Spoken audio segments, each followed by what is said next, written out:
Assalamualaikum warahmatullahi wabarakatuh. Sampurasun. Tepangkeun nami abi Lipia Prita Rahmat di kelas 11 IPS 5. Abdi di dieu bade ngadugikeun biantara tentang narkoba. Puji sinaran syukur kehadirat Ilahi Robi nu mana kalayan Gusti atos masihan kasehatan ka urang sadaya. Dina waktos ieu abdi bade nyanggakeun biantara tentang narkoba. Jumlah pamake narkoba di Indonesia saban waktuna beuki poe beuki badag narkotika teh.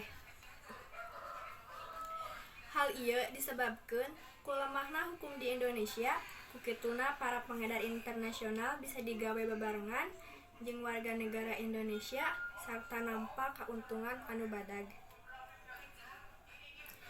Nu nyalahgunakeun narkoba sarta zat sejena eta tangtu wae mau akibat anu lega. Minangka salah sahiji contoh ti akibatna antara sejen, parobahan laku lampah, gangguan kesehatan, turunan produktivitas, gawe secara drastis, kriminalitas, sarta lampah kekerasan. Anu beuki mahabu sarta beuki ngaronjat. Panyalahgunaan narkoba bisa dicegah ngaliwatan program-program diantarana nuturkeun kagiatan-kagiatan sosial, henteu bergaul jeung pamake atawa pangedar narkoba. Pamake narkoba biasana leuwih dominan ku para remaja sarta anak sakola. Muga urang pangsadarna yen bahwa narkoba ieu utamana dina kalangan pelajar. Penerus bangsa ieu. Kukituna kolot-kolot di imah kudu bisa ngajaga anak dina hal menjerumuskan kanu hal negatif.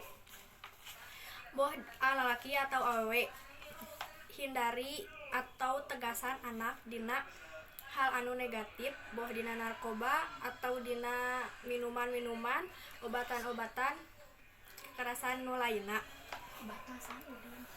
Batasan ulin budak kudu aya di kolot pahingan budak minimal ulin di waktu nepi 2 jam atawa sajam setengah.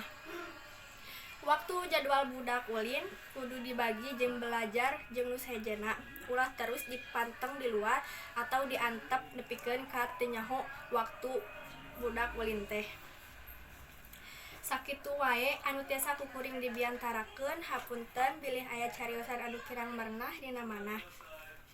Wassalamualaikum warahmatullahi wabarakatuh.